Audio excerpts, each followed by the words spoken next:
Coronavirus en Égypte, à l'ombre des pyramides, la pandémie enfonce les travailleurs pauvres dans la précarité.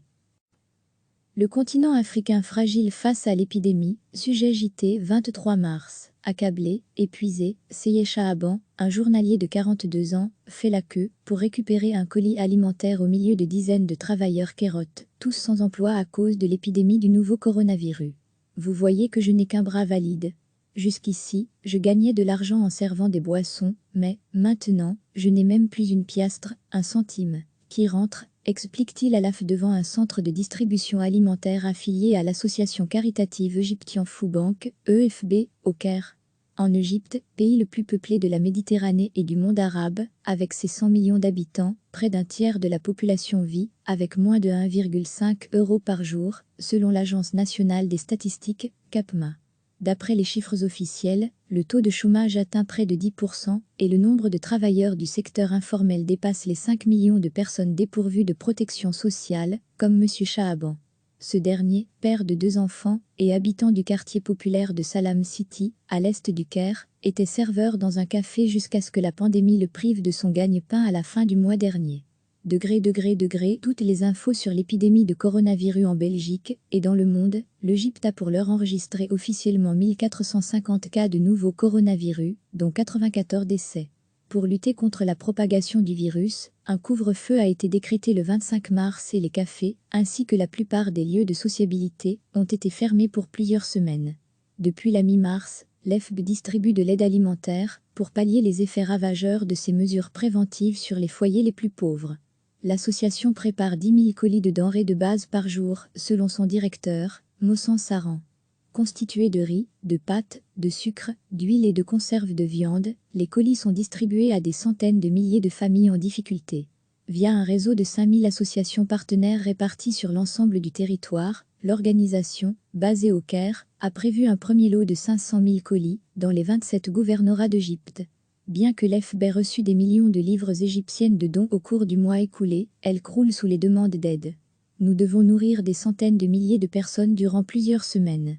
C'est une campagne humanitaire, et le facteur temps est critique, prévient M. Saran.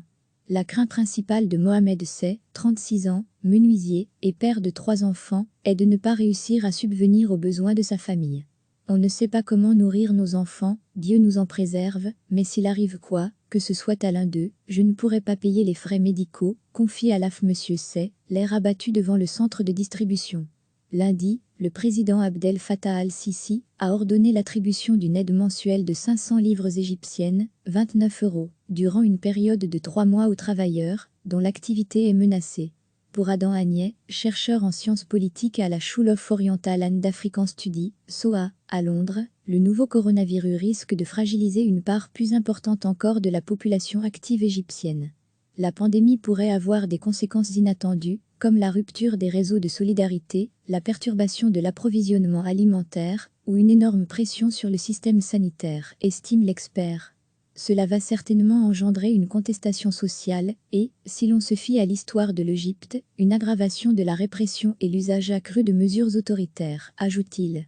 Désemparé de ne plus avoir de source de revenus et inquiet face à l'apparition de nouveaux cas de contamination, M. Sey a le sentiment d'être dans une impasse. La situation me donne envie de tout plaquer, mais je ne peux pas abandonner ma famille, dit-il. Nous ne m'en dirons pas, mais la vie s'est véritablement arrêtée. Chaque semaine, recevez l'essentiel de l'actualité sur le thème de l'Afrique. Toutes les infos du continent africain bientôt dans votre boîte de réception. Accablé, épuisé, Seyed Shahaban, un journalier de 42 ans, fait la queue pour récupérer un colis alimentaire au milieu de dizaines de travailleurs kérotes, tous sans emploi à cause de l'épidémie du nouveau coronavirus. Vous voyez que je n'ai qu'un bras valide. Jusqu'ici, je gagnais de l'argent en servant des boissons, mais, maintenant, je n'ai même plus une piastre, un centime, qui rentre, explique-t-il à l'AF devant un centre de distribution alimentaire affilié à l'association caritative Egyptian Food Bank, EFB, au Caire. En Égypte, pays le plus peuplé de la Méditerranée et du monde arabe, avec ses 100 millions d'habitants, près d'un tiers de la population vit avec moins de 1,5 € par jour, selon l'Agence nationale des statistiques, CAPMA. D'après les chiffres officiels, le taux de chômage atteint près de 10% et le nombre de travailleurs du secteur informel dépasse les 5 millions de personnes dépourvues de protection sociale, comme M. Shahaban. Ce dernier, père de 2 enfants et habitant du quartier populaire de Salam City, à l'est du Caire, était serveur dans un café jusqu'à ce que la pandémie le prive de son gagne-pain à la fin du mois dernier. Toutes les infos sur l'épidémie de coronavirus en Belgique et dans le monde. L'Égypte a pour l'heure enregistré officiellement 1450 cas de nouveaux coronavirus, dont 94 décès. Pour lutter contre la propagation du virus, un couvre-feu a été décrété le 25 mars et les cafés, ainsi que la plupart des lieux de sociabilité, ont été fermés pour plusieurs semaines. Depuis la mi-mars, l'EFB distribue de l'aide alimentaire pour pallier les effets ravageurs de ces mesures préventives sur les foyers les plus pauvres. L'association prépare 10 000 colis de denrées de base par jour, selon son directeur, Mohsen Saran. Constitués de riz, de pâtes, de sucre, d'huile et de conserves de viande, les colis sont distribués à des centaines de milliers de familles en difficulté. Via un réseau de 5000 associations partenaires réparties sur l'ensemble du territoire, l'organisation, basée au Caire, a prévu un premier lot de 500 000 colis dans les 27 gouvernorats d'Égypte. Bien que l'EFB ait reçu des millions de livres égyptiennes de dons au cours du mois écoulé, elle croule sous les demandes d'aide. Nous devons nourrir des centaines de milliers de personnes durant plusieurs semaines. C'est une campagne humanitaire, et le facteur temps est critique, prévient M. Saran. Le continent africain fragile face à l'épidémie, sujet JT 23 mars. La crainte principale de Mohamed Sey, 36 ans, menuisier et père de 3 enfants, est de ne pas réussir à subvenir aux besoins de sa famille.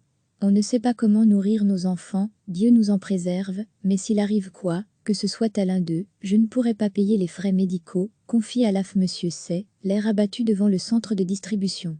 Lundi, le président Abdel Fattah al-Sisi a ordonné l'attribution d'une aide mensuelle de 500 livres égyptiennes, 29 €, durant une période de 3 mois aux travailleurs, dont l'activité est menacée.